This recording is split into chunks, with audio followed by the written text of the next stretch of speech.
Welcome to the All for Your Life podcast, where you can write a new script for your life and become the hero of your story. I'm your host, David McRae. You are the author of your life. Let's get started. All you have to decide is what to do with the time that is given to you. In my experience, there's no such thing as luck. It is not our abilities that show what we truly are. It is our choices.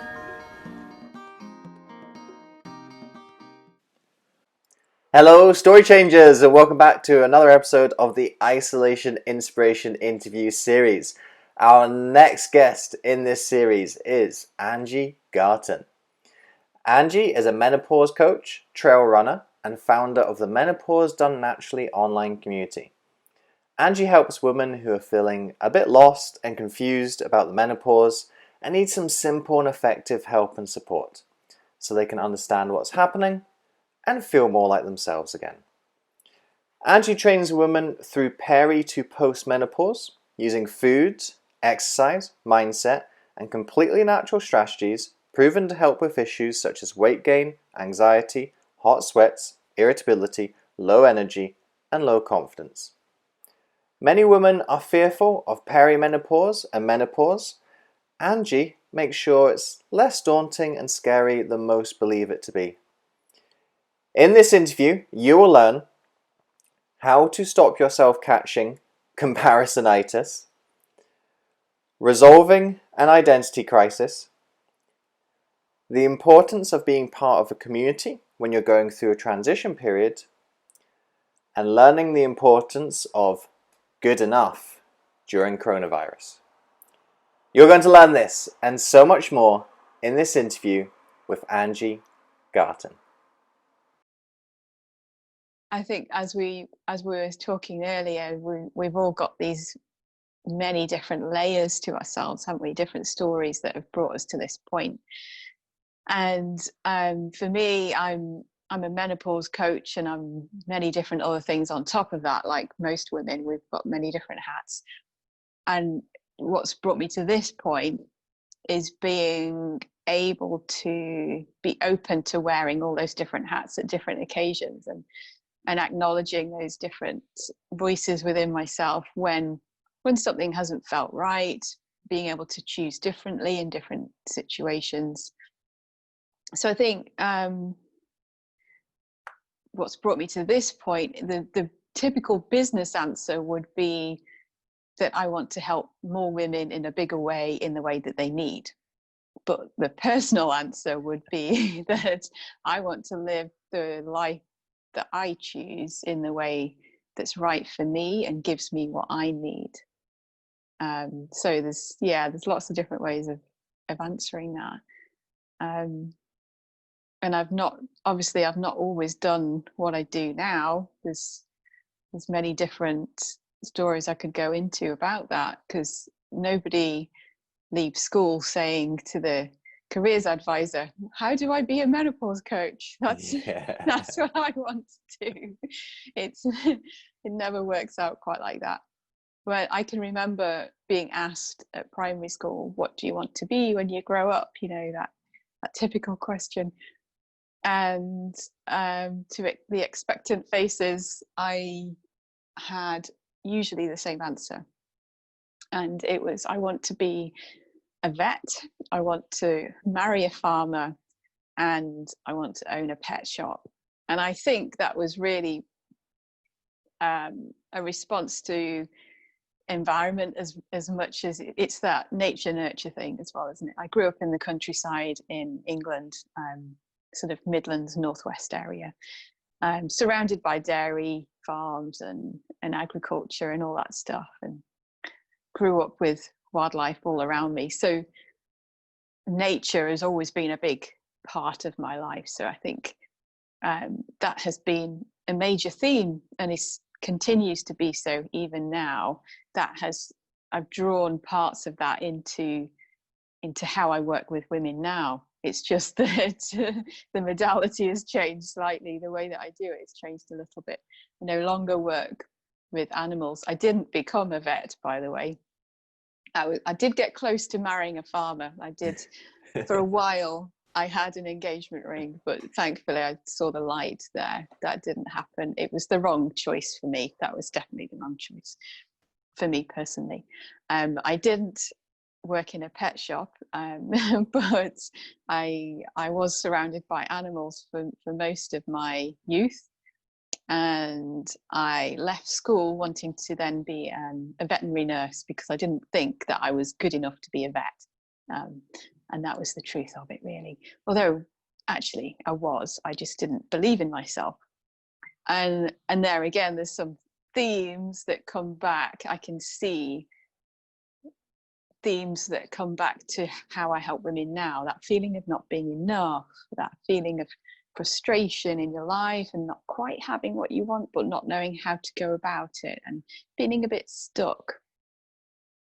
So I don't help them in wildlife or animal ways, but we there's a lot of common themes with menopause with those words. I hear those words quite a lot, those phrases.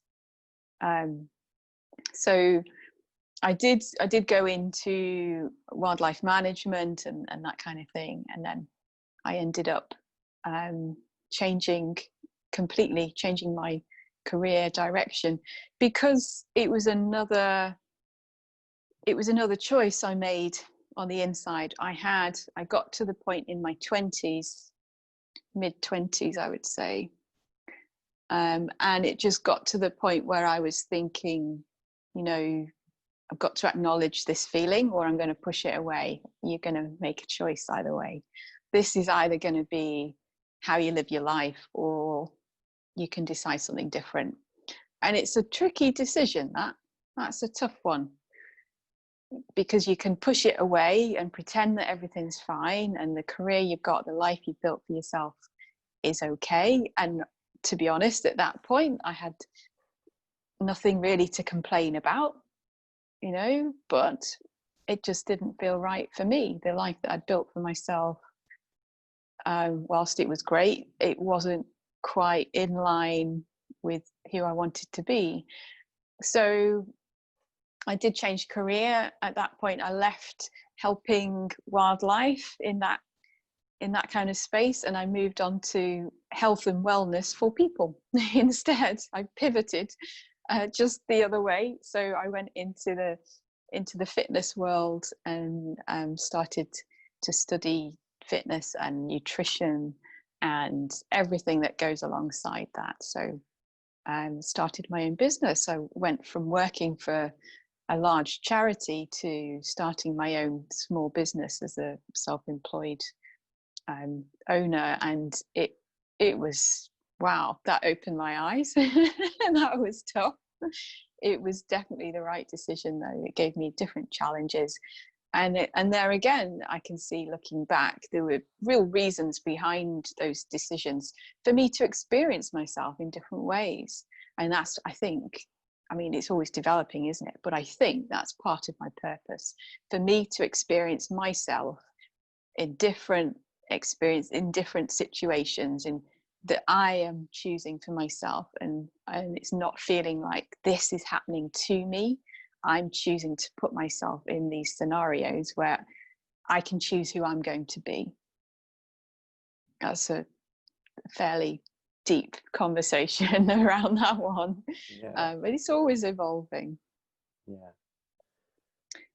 Going back to something you said earlier, Angie, you had, as a child, this focus and this knowing of what you wanted to be when you grew up. And by the time you got there, you kind of sort of chased it, but you didn't have the belief in yourself that you're actually good enough for that dream anymore. What do you think changed between those 2 points in your life? Oh, that's a good question. So what changed from a 7-year-old to a 17-year-old thinking I'm not good enough to put myself out there and do that? I think lots of different things and lots of different ways. So I grew up in a family, very supportive family. who I'm extremely grateful to still have around me. Not quite physically right now, but they are still there. They support me in everything I do. And I always knew that no matter what happened, no matter what I did, they would always have my back.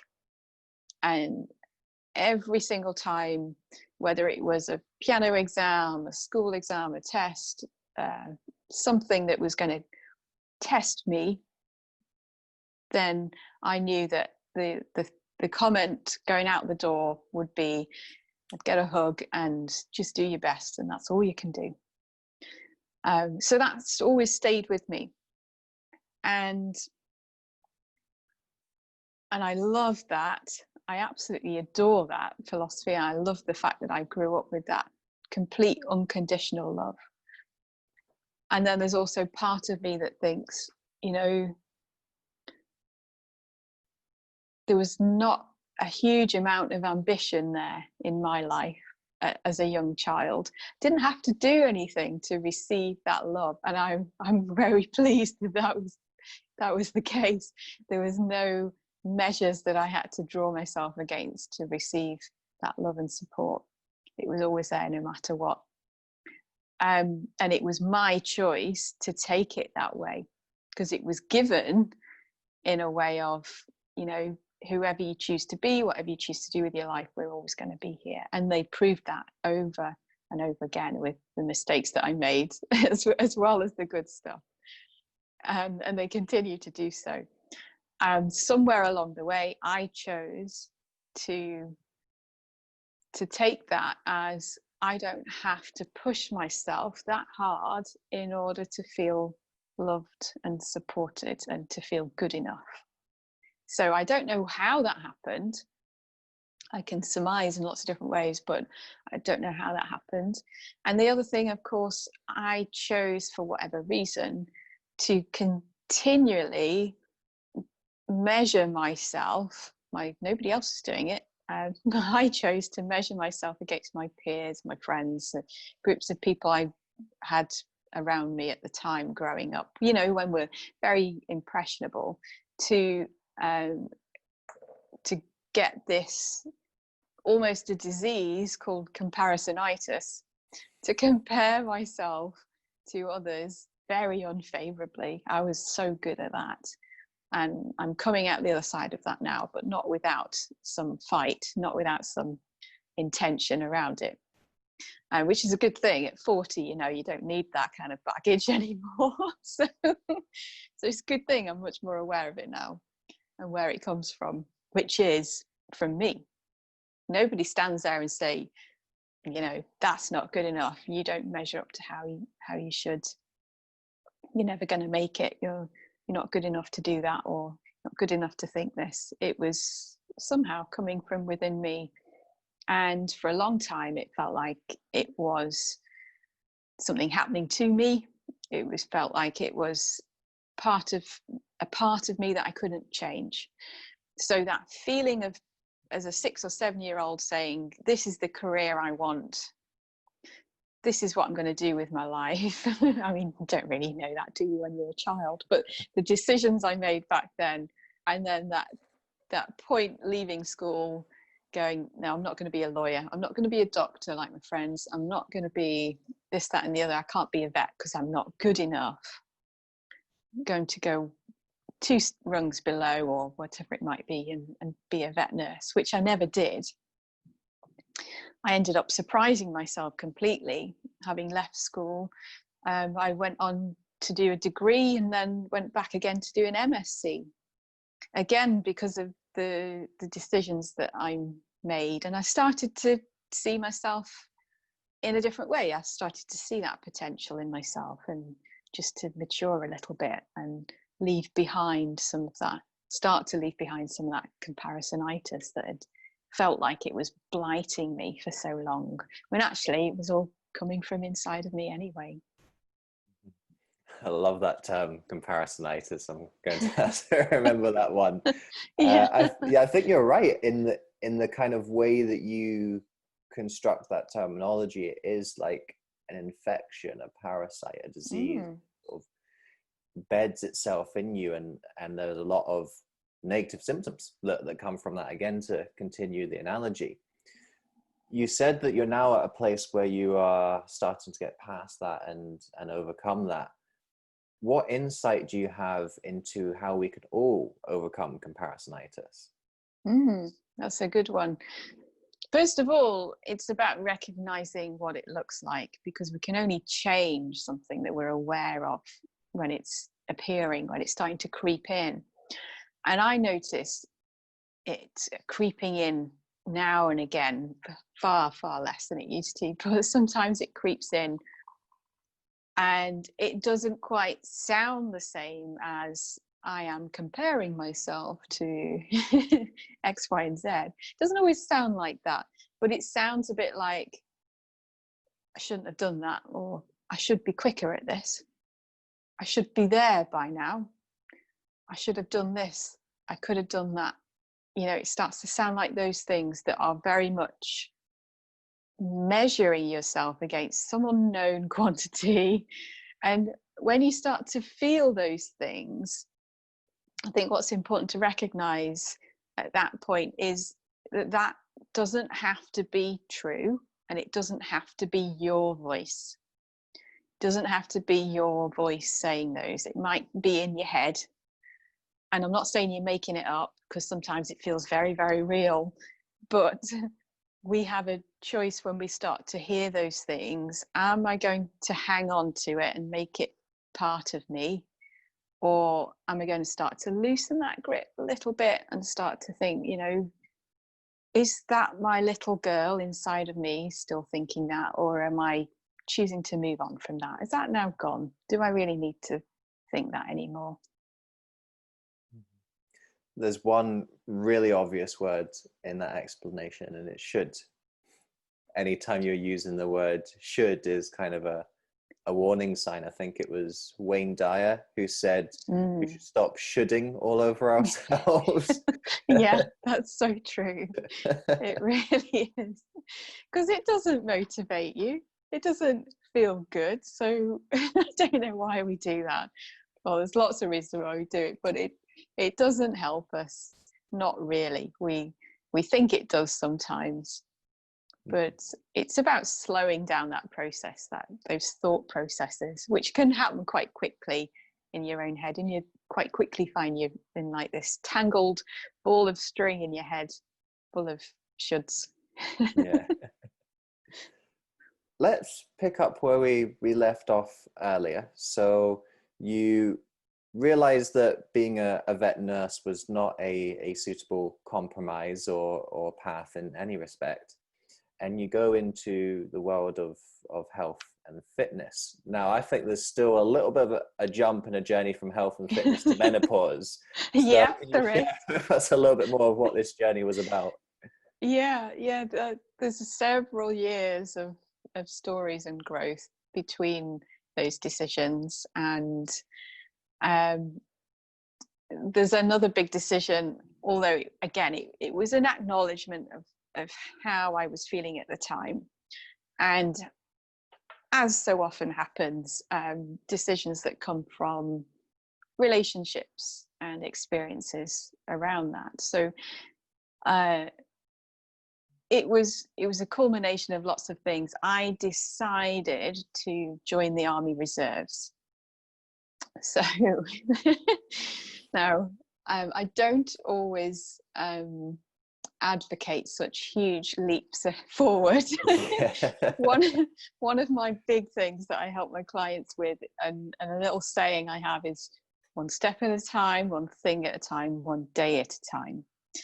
I went against pretty much all of that and leapt forward, not without some very careful consideration, I must say, and joined the Army Reserve. So that's like basically part-time, being a soldier on the part-time, having a job alongside that.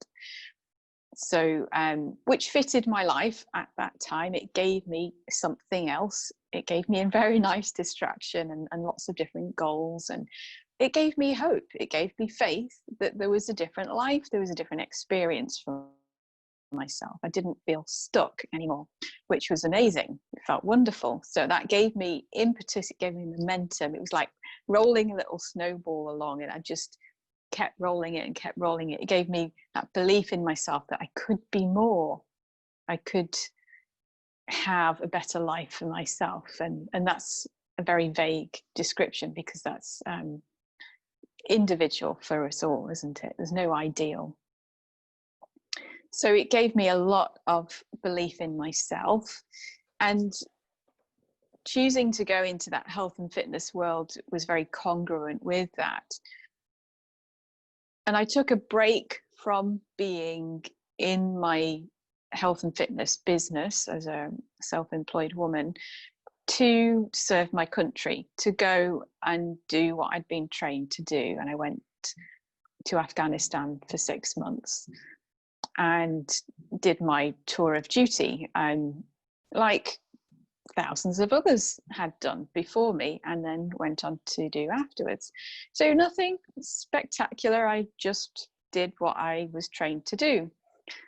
But of course, those kind of experiences do have their impact. And I came back home after that, and having had, really, it was 12 months out of my business with all the pre-deployment training, and then coming home and trying to settle back to life again, I felt like I'd just been turned upside down, and I was trying to fit back into my old life. It was like trying to put a square peg in a round hole. I just did not fit.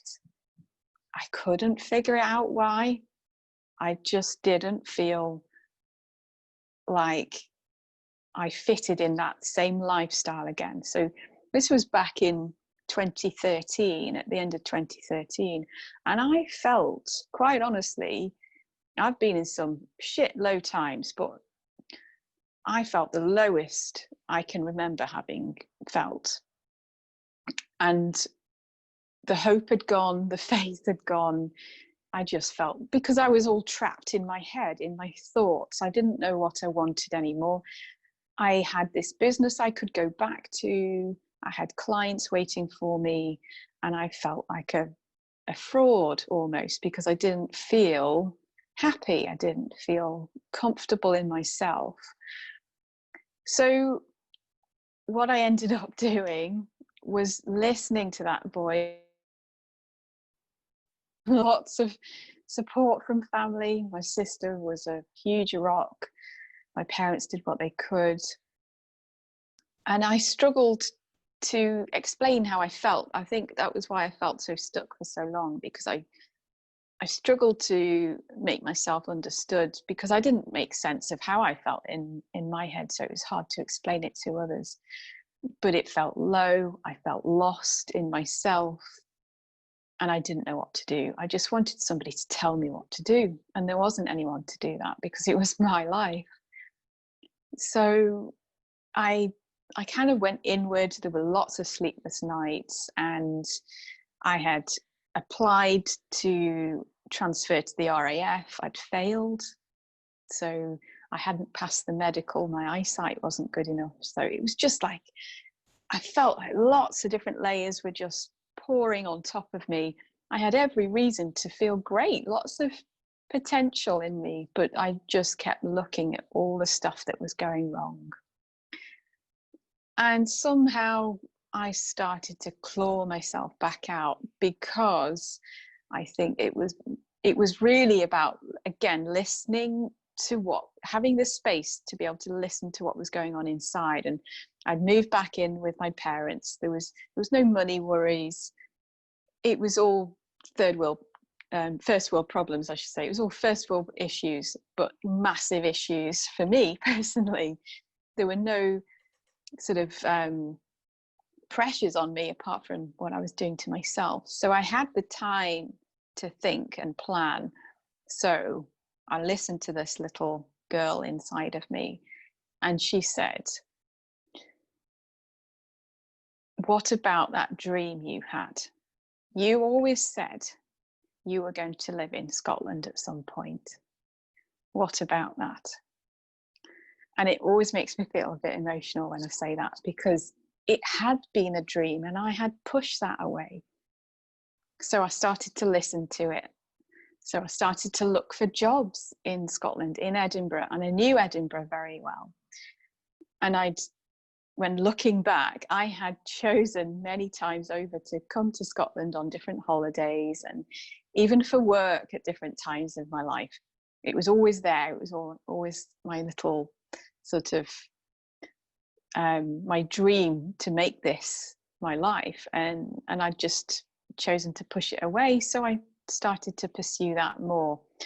So I did it, not without a lot of thought. And it was a tough decision. My dad had just been diagnosed for the second time with cancer. So it would mean that I would move from England, almost 300 miles north, leave everything that I knew, didn't have any friends or family in Edinburgh. I just knew the place from holidays. I felt safe there, and something was drawing me there. So with family and friends support and their blessing, I did that. And I moved my whole business into a new country, and I basically started again, which felt like a new opportunity. It felt relief. It felt like that hope and that faith was coming back, because I was giving myself the opportunities to explore myself, to experience myself. But there was a problem, because all those things are great, but if you don't look at who you are, you're going to carry on moving yourself around these places. Wherever you go, there you are, and your problems remain. So it wasn't long before I was starting to find that out. And I had the foresight to not try to struggle on my own through it. I had the support of family, of course, but they weren't nearby. But I was starting to extend my network, and I was working in the health and wellness and fitness world up in Edinburgh by then, and starting to get to know people a little bit more, and not try to live so much on my island, which had been my mistake in the past. I was starting to be more open to being honest with not only myself, but speaking to other people. So that was a huge turning point, to realize that there was more I could do to help myself, and it didn't have to be me on my own. That was a huge thing. So it was through lots of different friends and networks and mentorship through my business, which also helped me personally. And that then reflected back into my clients at the time. So the clients that I had were quite often women, because I was at that time I was working in a gym environment. I don't do that now, but I was working helping women with the kind of superficial stuff, the fitness, the weight, want to feel better, want to feel a bit fitter, that kind of thing. And I was starting to notice that some women, the programs, the things we would do together, as some women it would work really, really well, and they would thrive and they would glow with it, and other women it just didn't quite have the same effect. And I started to get curious about why that would be the case, because I didn't like the fact that not all my clients were as successful as we both wanted them to be in the advice I was giving. They were paying me money to be able to help them, and it felt I felt a bit of a fraud, to be honest, because I wasn't able to guarantee that I would be able to help all these women that were coming to me. So I started to look more into why that might be, and again through these different contacts and communities I was building for myself, and I noticed there were courses coming up, and hormone balance, these were words, phrases, techie terms, the science stuff was getting bandied about at that time. It was all much more accessible to the average fit pro, and it was really ticking my boxes as a previous scientist. I wanted to dig a bit deeper into what was going on, so it was exciting for me to then go into online courses and go on courses in person and go down to London and do different things, and I really start to invest time, money, energy, effort into really looking at what was going on for my clients, and as well reflecting that back into my life as well, because we were like mirrors for each other in a way. So it was all helpful. It wasn't all altruistic. So I was wanting to help myself too. So that's how the hormone side started to come about, because there was a need for me to do that. I could have ignored it. I could have just carried on pressing on the old buttons of, exercise more, eat less. But it didn't make sense to me that these sort of very common and very popular approaches and strategies, they didn't answer all the questions I had for my clients. I wasn't helping them in the way they needed the help. There was other stuff going on, and it absolutely was a necessity if I was going to be good at my job, that I needed to learn more about that. And the more I talked about hormones, the more people would ask me about menopause, and I would do different talks and events and things in Edinburgh, and I would do this kind of thing where I would put it into the context of their common issues. So weight and energy were often the things. They were the kind of things that would get people through the door, but there was always other stuff going on, always other things, and menopause was another topic that would come up on that. And again, I had to go back to the courses, to my tutors, to my mentors, to learn more. And again, it wasn't just about my clients, it was for me too. As a woman in her mid-30s by that point, I knew from what I was reading and learning that this was very much my issue, not just theirs. I needed to learn it for me, and then be able to make myself my best client, and then pass on that information so that I knew it actually made sense and it worked and it was effective. So that brings us up to today, in my line of work now. So it's changed very little from that time. So around about 2016, I made the decision to really go full on with the menopause thing. It was going to be my thing. So I really embraced that, and it's given me a huge amount of purpose and inspiration, and it continues to do so as well in that way. And I kind of expanded that as well over the last year or so, that I want to be known for menopause, in particular perimenopause, so the years leading up to menopause, our last period, and also to have these three things. So it's about this menopause journey. It's really about natural health. I stand for all things natural. That's kind of who I am. It always has been. And the third thing is about the community stuff, not doing it on your own, the effective community support, which is just so crucial and so needed at this time in a woman's life. So Angie, let's start to pick apart this journey and examine it a little bit more. The first thing I'm curious about is that initial decision to join the Army Reserves. Where did that come from? What was going on with that decision? Wow. Yes. Well, looking back,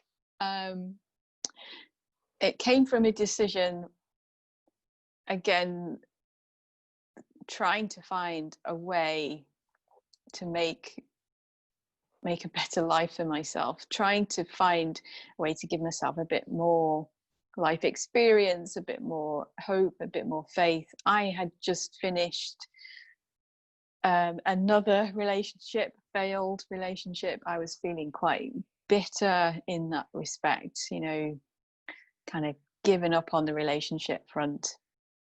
So what better than to join a team of men?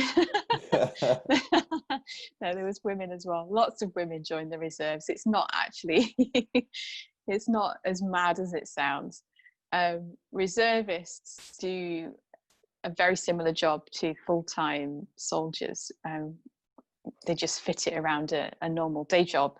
So for me, it gave me more purpose. It gave me that fitness as well. It gave me a reason to keep going to the gym or doing the home workouts. I didn't actually go to the gym at that stage.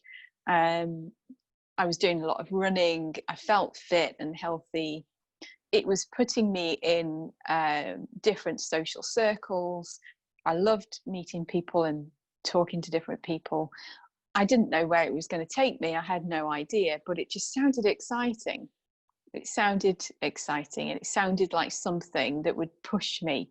And I think that's part of it. I had an uncle who was in the army. That was like all the background I had.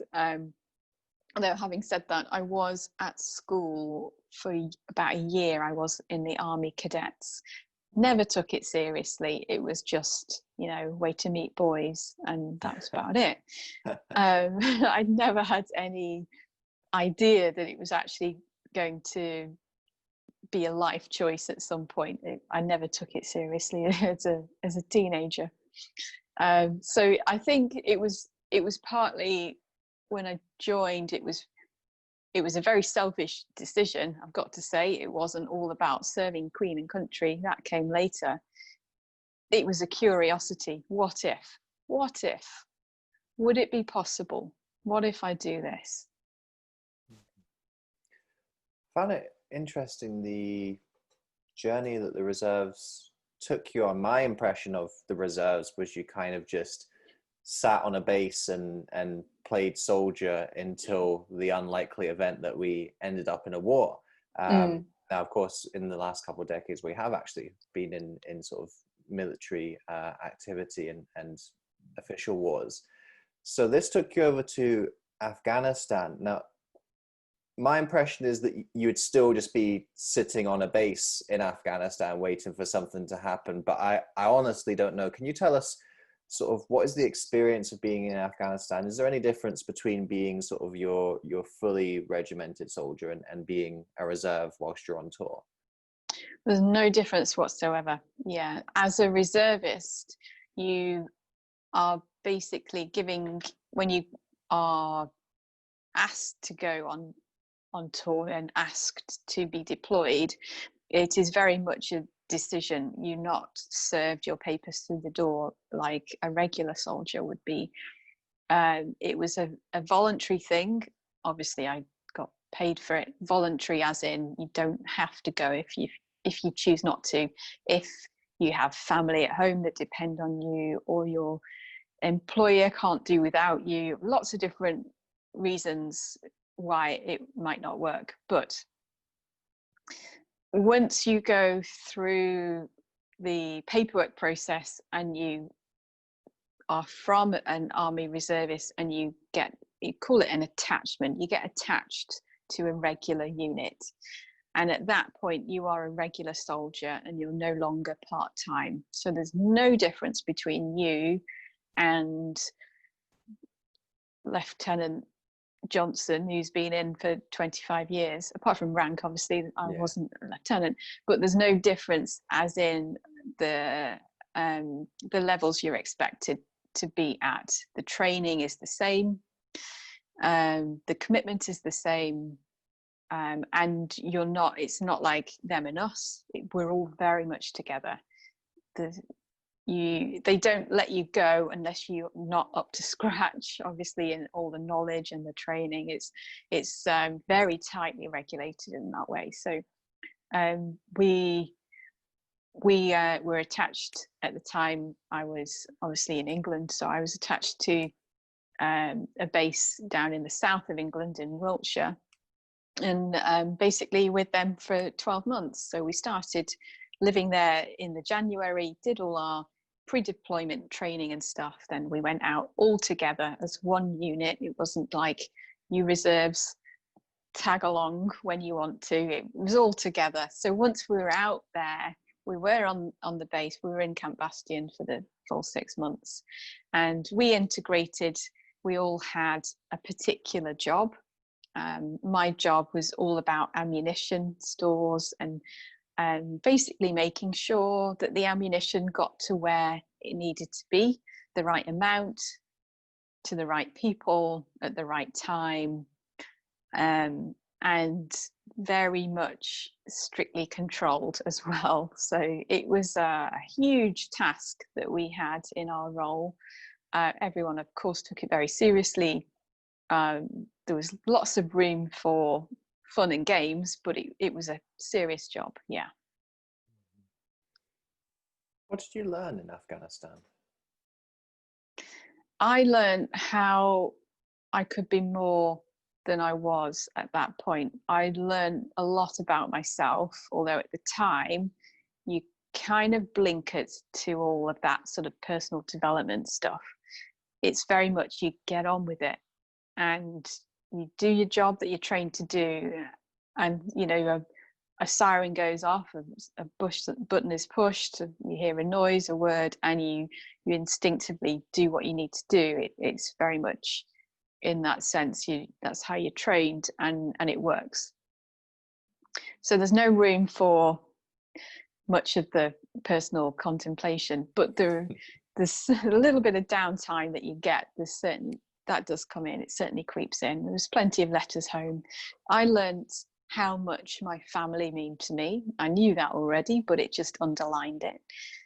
I learned that I could be more than I thought I was. I learned how much I had been underplaying myself, and I had basically been playing at life and not really committing to anything.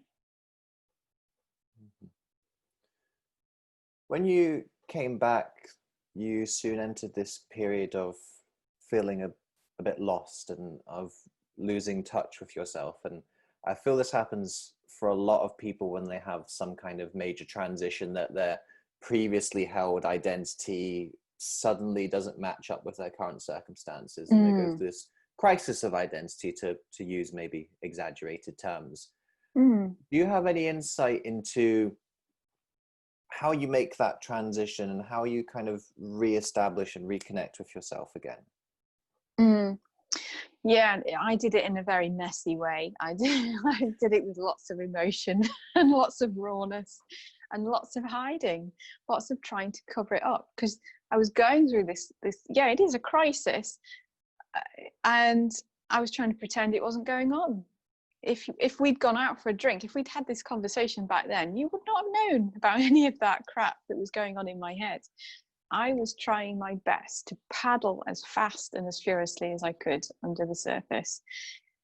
And there were times when it worked, and there were times when it all crumbled and the cracks really showed. So my advice is to embrace it all and don't pretend that everything's fine if it really isn't, because at some point it's going to come crashing down. And there's so many people that can help. I was very fortunate to have my family close by me and to be able to give me that support. And I never felt on my own with it, but at the same time, it was my problem. It was in my head. So it was easy to isolate myself. I think that's where we make a lot of the decisions, a lot of the problems even worse.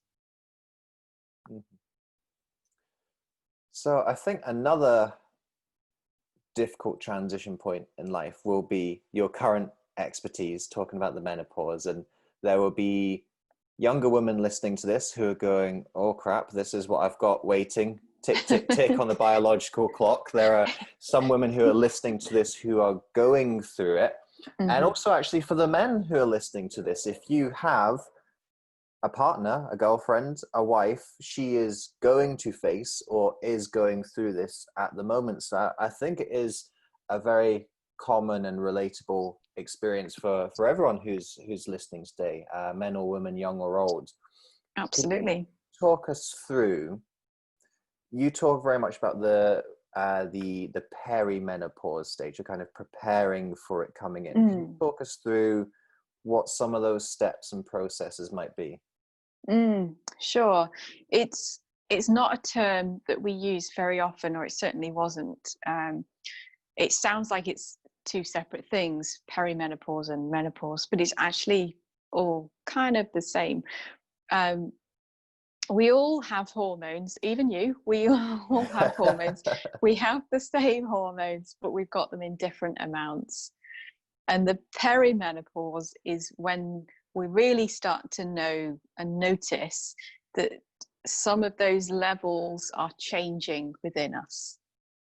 And it's all gearing up towards the menopause. The menopause is like the big event. It's like, or we think it is the big event. It's the movie, and the perimenopause is the trailer to the movie. So the movie, the menopause, is one day. It only lasts for one day, because after that you're post-menopause. It's the last day of your last period. So the perimenopause is what, in technical terms, is really describing the problems that we associate with menopause. So when people say, "Oh, I'm menopausal," or "I think I might be going through the menopause," what we really mean is perimenopause. So it can start for most women in our 40s. It can start earlier than that. And there's a bit that comes before that. So if we think of that movie in the trailer analogy a little bit, there's a bit before that. There's the bit where we go and buy the sweets and the chocolate and, order the ticket or find the car parking space. So all that sort of preparation work that goes on before, that is happening in our mid-30s. And we're not even really associating that or thinking about it. We probably don't even notice that it's happening, but on the inside your body is quite busy. It's doing a lot of different things hormonally, and one of them is starting to prepare, in the same way that you get ready for a night out to go to see the film. Your body's starting to prepare for perimenopause. So you might not even be aware of it, but it's happening. If you're 35, it's on the way. And the last thing I want to do is scare anybody with that, because it shouldn't be a scary thing. And a lot of women are fearful of it because of things that they've seen or heard, or had stories from their mom or their aunt or whoever it might be, horror stories of where it's been horrendous, and they kind of expect that to be the same for them. But I want to reassure everyone it's not the case. It doesn't have to be like that. Mm-hmm. What are some of the signs that you are getting into the trailer of the movie, shall we say, to continue this analogy? Yeah, it's a good one. So you might notice, it's different for everyone, and I don't want this to become a checklist of right, yeah. I've got that, I've got that, I'm waiting for that one. So it's slightly different for everyone, but there are some common things that many women experience, and it can be that PMT gets a bit worse. That could be happening.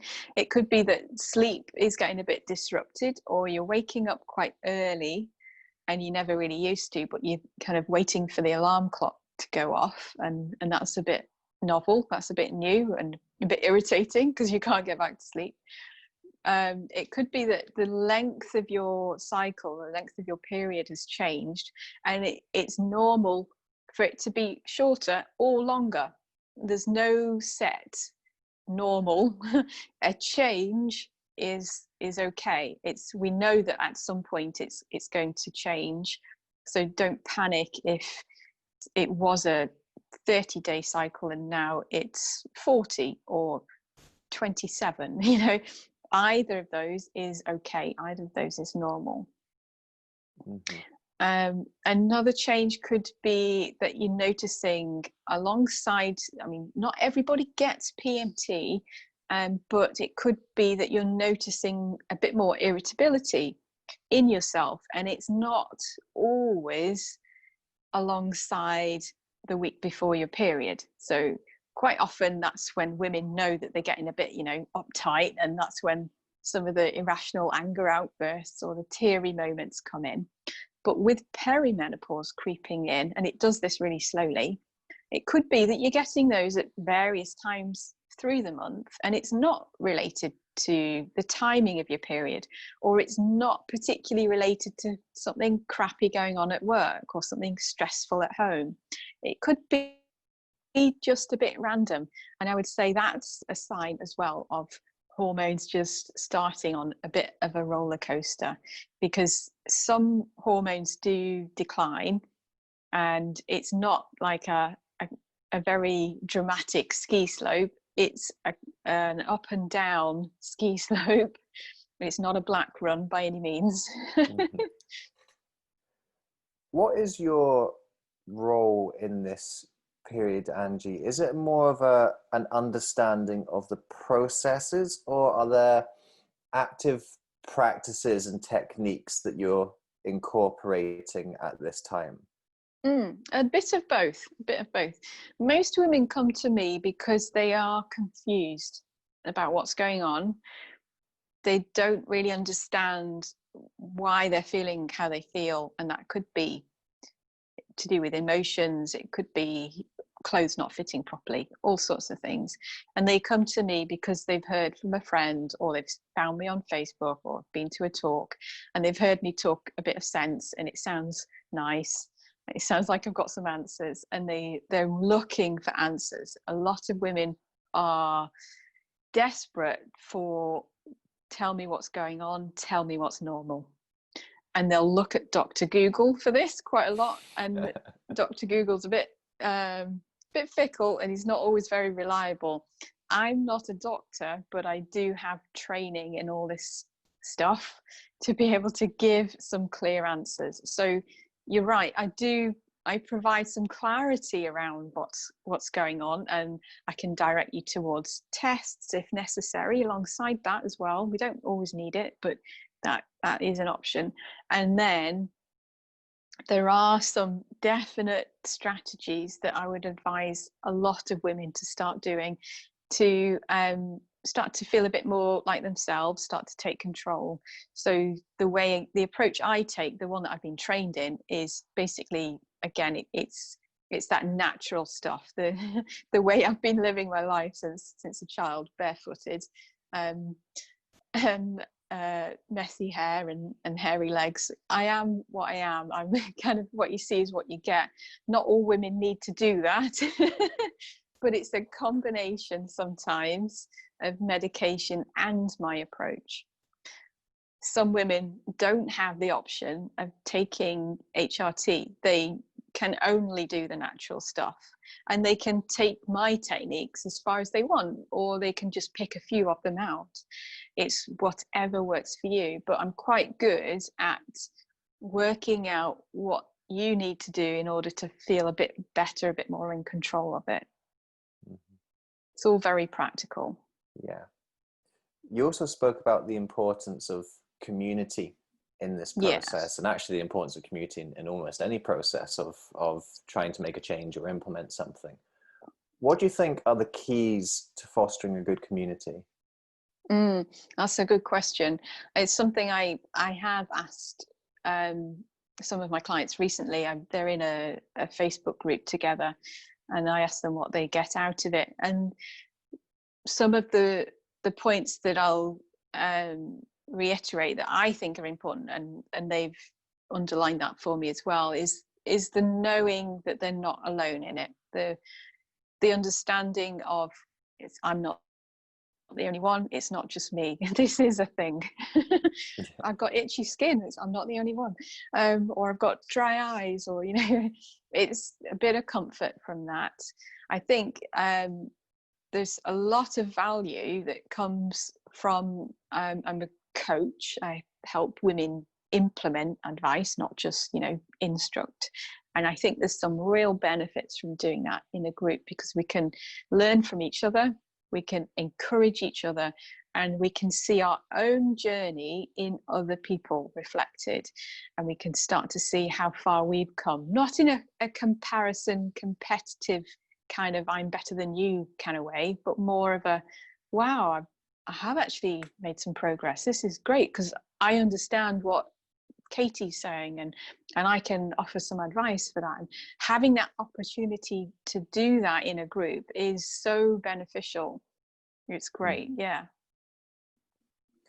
So community is something that has been impacted in our current situation, and I'd like to transition into talking about coronavirus and isolation and everything that is coming with this situation at the moment. First of all, how has coronavirus been affecting you, Angie? For me personally, not too much. Different ways, certainly, but on a business level, not hugely. A lot of my work is online anyway. However, personally, I'm feeling the impact because I can't jump on a train or get in the car and go and drive down to see my family. That feels a bit shit. That I don't like. That impacts me because it's, if I let it, that becomes a source of anxiety. That becomes a source of stress.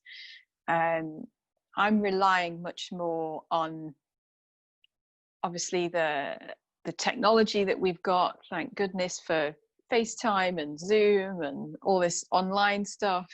It's a real love-hate thing that we have, relationship we have with technology, but got to say I am tipping towards the loving side of it at the moment, because it means I can stay in touch with people who are important to me in my life, and family is part of that. I've also sent a few texts and messages to not just current clients but previous clients who kind of graduated, if you like, last year or start of the year, just to see how they're getting on. And I've loved the fact that we can have conversations, and I perhaps wouldn't have done that if it hadn't have been for this virus. So there's a lesson for me there, because I've loved having been in contact with them again and having a catch up. Mm-hmm. The term graduated, does that mean when they have their menopause? Not always, no, not always, because the end of our periods doesn't necessarily mean the end of our hormonal issues. So the start of our typical symptoms, the things we've talked about, could be heavy periods, it could be weight gain, energy problems, sleep issues. They are all associated with perimenopause. However, when we finish our periods, it's not guaranteed that those issues are going to stop. We can still have some of those issues in post-menopause. Even when we're not ovulating anymore, we've still got hormones. We're never finished with them. They're never done with us, which is a good thing, by the way. We need those hormones because we need them to do all the various jobs they do in the body. But it can pose a problem if you're in your 60s and you're still getting hot flushes, because, you know, that impacts on life, and that's not a comfortable way. And there's various issues. It's never just the physical stuff. A lot of women say to me that, you know, they can cope with the hot flushes or the night sweats. They're not great, but they can cope with those. But it's the feeling that they get, the feeling of being out of control, the embarrassment, the just feeling a bit out of sorts, off kilter with themselves, not feeling right, losing themselves, all these different ways that we can feel a bit lost within ourselves. That can continue. So a graduate of my program will have tools and strategies in order to overcome those and to keep moving forward through their lives, no matter what else is going on. And that's my ultimate aim, for them, all my clients, to leave me, if you like. Yeah. I want them to be friends in the end and not clients. I want them to know that I'm here, no matter what happens. I'm here. I'm going to be They can always call on me for advice, whatever they need, but I don't want them always to be relying on me. And obviously they don't want that either. So we do go through, there are some time processes. I like to have programs, and we can extend those if necessary, but it is my ultimate aim that they will graduate. Yeah. You're speaking of tools and strategies for the work that you do currently. Do you have any tools, strategies, or even just insights in general that you think can help people during this coronavirus period? Yeah, sure. So are we talking for everybody, not just the women For going through the everybody. hormonal stuff? Yeah, In okay. general. Yeah, there are some things I would advise. The first thing is to slow down. I think we've all been kind of sent to our rooms in a way, haven't we, to think about what we're doing and to just slow down forcefully. And I think that's actually a great thing. I know it's helped me in many different ways, just to I'm not always great at sitting at a desk on a chair. I find myself fidgeting and my legs folded underneath me. I'm not very good at sitting still, and this forced confinement is forcing me to find ways to do that. and that's okay. It's forcing me to find ways to get done the work I need to do, but not always in the ways that I thought I was going to have to do it, if you see what I mean. I can work in time blocks of 45 minutes. It doesn't have to be 2 hours. You know, all the things that we think we need to do through the day, there are different ways of doing it. There's always another way if it doesn't work for you. I think this time of slowing down is teaching us that we still there's still things on the to-do list that still need doing at the end of the day, but it's being okay with that and still being able to say that was good enough. Today was good enough. I didn't get everything done, but I appreciate the focus that I got there, and I appreciate the work that I've done, and I'm okay with it right now. That is good enough. And I think that that's probably one of the benefits. This whole situation is nudging us. If we take that opportunity, we can find that within ourselves to appreciate something else about ourselves, rather than it be, God, I didn't do this and I can't do that and I can't go there and this is all gone to shit. You know, there's different ways that we can look at it. I don't like just the let's be positive for positive sake. I think that's a bit rubbish. But if we can find a way to find a different way of appreciating something within ourselves, that's always going to be a benefit, no matter whether the virus is here or not. You use the phrase take the opportunity. What opportunities do you see in this current period? Good one. I think it's an opportunity for me personally, or in general. Give us both. Let's see what the different answers are. Yeah.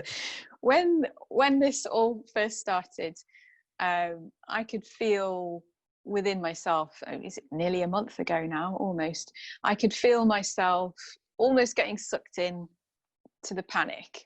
And I went into a supermarket and then just do my normal shop, trying to do my normal shop. And half the stuff wasn't there. And you could almost feel, it was almost tangible, the panic in the air. And it's so easy to get sucked into that. And I came home, and the next day I wrote down, on advice from a friend, he said to write down 25 ways that this whole issue is a good thing for you personally. Okay, 25 things. And actually I came up with more than that in the end. Lots of different things on the list, some silly, some useful. But what really came from it is the fact that I have got more time than I thought I had. This is an opportunity for me to do those things that I said, I haven't got time for that. and I've run out of time at the end of the day again, or I can't do that because I need to rush off to there. Now is the time. Do you really want to do that thing, or were you just putting it off? So it's an opportunity for me to really drill down, maybe lose some stuff, maybe pivot on other things, but really decide if the direction I'm going personally, professionally, is what I want. Mm-hmm. What about the general opportunities that you see? I think general opportunities for us all, it's a way, and maybe you can take some parallels from my personal opportunities. Mm-hmm. I think some people in business might be able to do that, but it could be that we are finding ourselves more in need of being in a community. I'm noticing when I'm out for running and out for a walk, people are much more willing to and eager to find eye contact and say hello and wave over the fence, and we're looking for that human nature side of it rather than just being isolated. I think this is an opportunity to embrace some of that, and maybe look at how you might be able to nurture some of that even after the virus has gone. And what was missing before? Where were you trying to isolate yourself? where were you missing some fun, or putting things off, or maybe not doing things with a certain group of people, or doing things with friends, doing things that you thought you should? It's a good time to revise those and start to think about what you really want. Start bringing everything we've talked about to a full circle, Angie. I've been the one asking the questions for this conversation today, but I actually want to give the final question of the day over to you. Okay. Is there a question that you would like to ask our audience, or you think the audience should be asking themselves? Oh, that's a good one.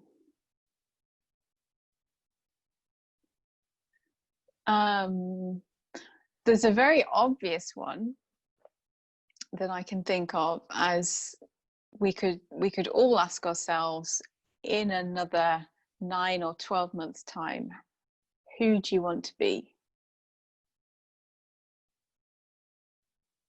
And I ask myself that question quite a lot on a daily basis. So again, that could be a daily question, not just in a year's time. I certainly don't want people to think that they've got to put their lives on hold for this issue that's kind of hanging over us right now. But who do you want to be? One of my mentors and teachers asks this quite a lot, and it does bring up some interesting observations within yourself when you sit with it for a few minutes, of who am I going to be today?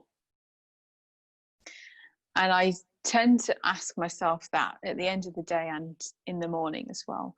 And it starts to bring in questions of clarity and what I want to achieve. And then I go a surface deeper and talking about my personal values and all that kind of stuff, without it getting all woolly and wishy-washy and too holistic, which is really my jam. But it could be just on a practical level of who do I want to be? Do I want to be that responsive, thoughtful, taking my time over decisions?